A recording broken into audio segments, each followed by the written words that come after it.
Hey guys, welcome back to the show. Today we're back with Superfilm support. Remember, you can go to superfilmsupport.com, ask me any film questions. I'll answer you here on a video. So today we have a question by Anders, and his question is basically he has a very small darkroom, and he's using a vertical system to develop paper. And he wants to do 12 by 16 inch fiber-based and RC with minimal hassle and space requirements. So he's considering buying a print processor. He's looking into Nova, so these vertical slot ones, or he's also looking into a Jobo. He doesn't seem to be having the space to wash inside his darkroom. At least that's what he says here. He's got to filling and cleaning trays in a different room is already a bit annoying with 8x10. So Anders, I'm going to say something. Of course, if you get a Nova or the Optima, which is the new version, it's the guys that invented the Nova have made their own spin-off. It's called Optima, like darkroom thing. You can Google it. I'll leave the link below.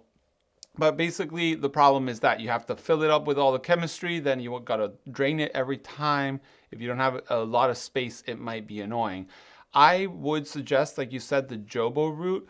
The CPE2 or CPE3, which is sold new, is fairly small. Like it's probably like this size. Like this is a very small table, as you guys can see. It's fairly small, and you can basically unplug it, drain it out, and it's pretty easy to lift. It's quite like lightweight when it's empty. It has a little bit of water. It's not that hard.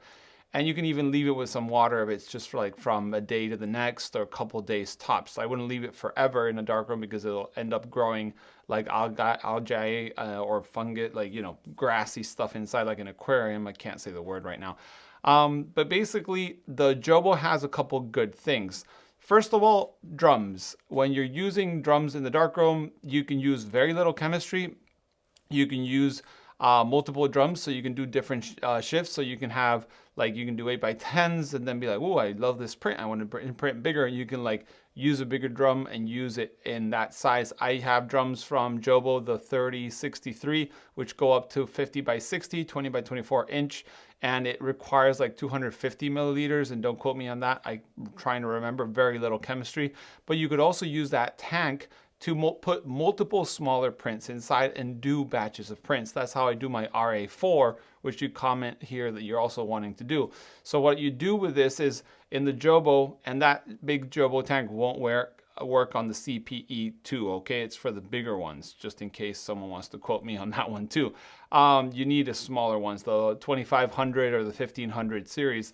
The 2800 is the paper drums, and those are fairly easy to find, usually not so pricey because they're used for paper, but you could also use them for film if you have the inner core, which you can buy from different stores and secondhand.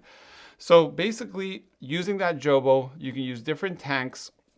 You can do paper, like you say, you can do film, which is pretty nice. And also for film economy with the chemistry is impressive with Jobos. You can do so many more rolls of film per liter than using the usual, inversion, hand inversion and agitation system.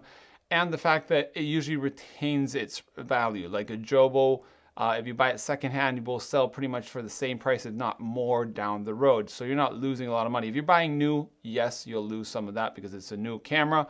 But if you're buying secondhand, you won't lose that much. And yeah, basically that's the good thing. You can do RA4, you can do black and white, you can do color film, you can do slide film, black and white film, anything like that.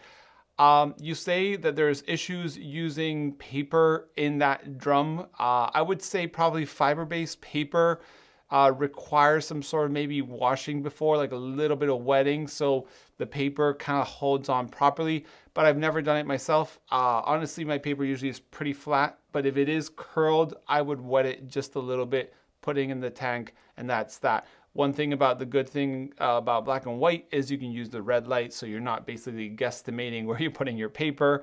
I've done it with RA4, but the RA4 paper is very flat and easy.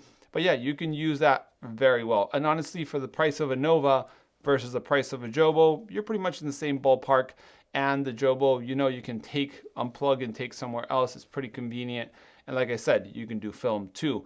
I've done paper, especially RA4 on my Jobo, and it works amazing. Big prints too. One of my partners here in the studio does usually that size you're mentioning, 12 by 16 or similar, and they come out stunning. it requires a bit of learning curve to not get any like blotches and stuff of chemistry. You're gonna be very thorough with the times and all that, but that would be the same pretty much on the Nova. So yeah, that's basically my answer.